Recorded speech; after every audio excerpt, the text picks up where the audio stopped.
أعوذ بالله من الشيطان الرجيم. Bismillahir Rahmanir Rahim. The promised Messiah and Imam Mehdi, Hazrat Mirza Ghulam Ahmad of Qadian alayhi salam, just like his master, the Holy Prophet Muhammad sallallahu alayhi wasallam, had a great love for fasting and would specially get ready to receive the blessings of this holy month. His prayers and worship would increase manifold during this month.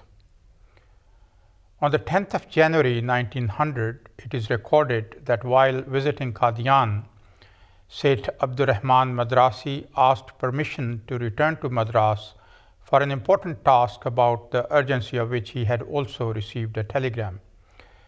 At this, the Imam Mehdi alayhi salam said to him, "It is very essential that you stay here during this blessed month." Then he said, "I will supplicate for you in such a manner that it would move even the mountains with the will of God." Then he added, "Nowadays, I rarely sit with the community members and most of the time remain in solitude. This is very beneficial for our friends, as I supplicate freely for a long time, and most of my time during nights is also spent in supplications." On another occasion, he said, "Ramadan is a blessed month. It's a month of supplications." Then he said, "My own situation is such that I don't miss a fast unless I'm ill to the extent that there is a danger of losing my life.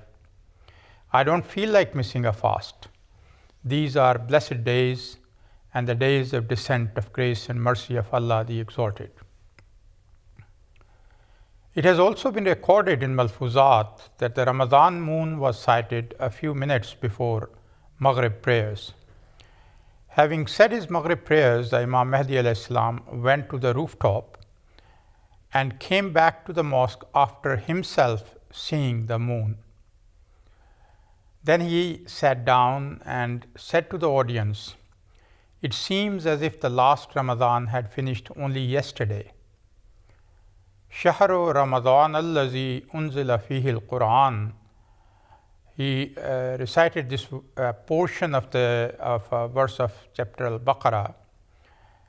He said, "This verse indicates the greatness of Ramadan. The Sufis have written that this month is good for enlightening the heart. One experiences lots of visions. Prayers cleanse the soul and fast empowers the heart to have visions." Tazkiyah-e-nafs means he gets away from the base desires of self that incites to evil. And tajalli-e-qalb means that the door of vision opens to him to the extent that he can see God himself. Unzila fihi al-Quran also points out that although there is great reward for fasting, but the ailments and desires keep people away from this blessing. I remember that during my young age, I saw a dream with a message that to keep fast is a tradition of the Ahle Bayt. Ahle Bayt are those people who belong to the household of the Holy Prophet sallallahu alaihi wasallam. Also, the Holy Prophet sallallahu alaihi wasallam said about me, "Salmanu minna Ahlul Bayt," that Salman, which also means Solahan, means two types of peace will be brought by this person, one from within and the other from outside. And he will work with affection, not with sword. And as I am not from the fountain of Hussein, who fought a war, but from that of Hassan, who did not indulge in war, so I understood that this is an indication towards keeping fast. So I kept fast continuously for 6 months. During this period, I saw a vision that a number of pillars of light were extended to the skies, and I'm not sure whether they were originating from the earth or from my heart. But this was only possible during my youth days, and at that time, if I had desired, I could have continued to fast for even up to 4 years. Now that I have gone beyond 40 years, I do not feel the same way.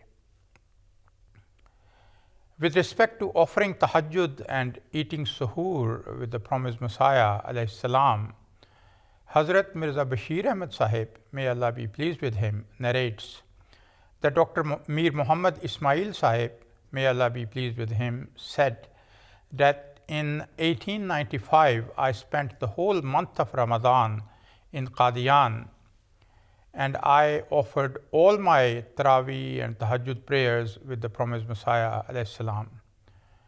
The promised Messiah alayhi salam would offer witr prayers in the early time of the night and would offer 8 rakats of Tahajjud at a later time in the night, dividing in 2 each. He would recite Ayatul Kursi in the first rakat and Surah Al-Ikhlas in the second rakat. Also, he would recite Ya Hayyu Ya Qayyumu Birahmatika Astaghis in ruku and sujood. He would recite in a manner that I would be able to clearly hear him. He would then consume suhoor after tahajjud and would keep eating till the adhan had finished. Fasting in a state of sickness and travel is prohibited.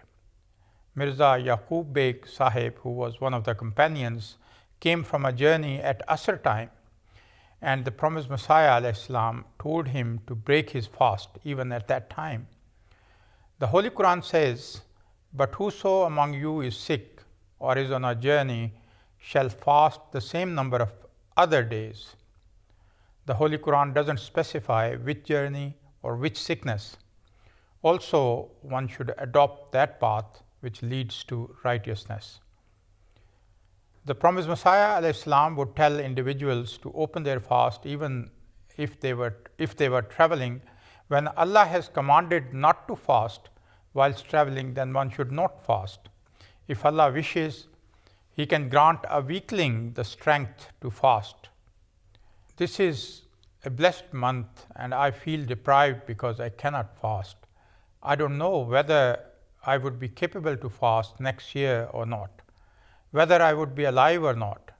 If somebody prays with such sincerity, Allah will bless such a heart with strength. May Allah enable us to understand His commandments and benefit from the fast and the holy month of Ramadan. Ameen.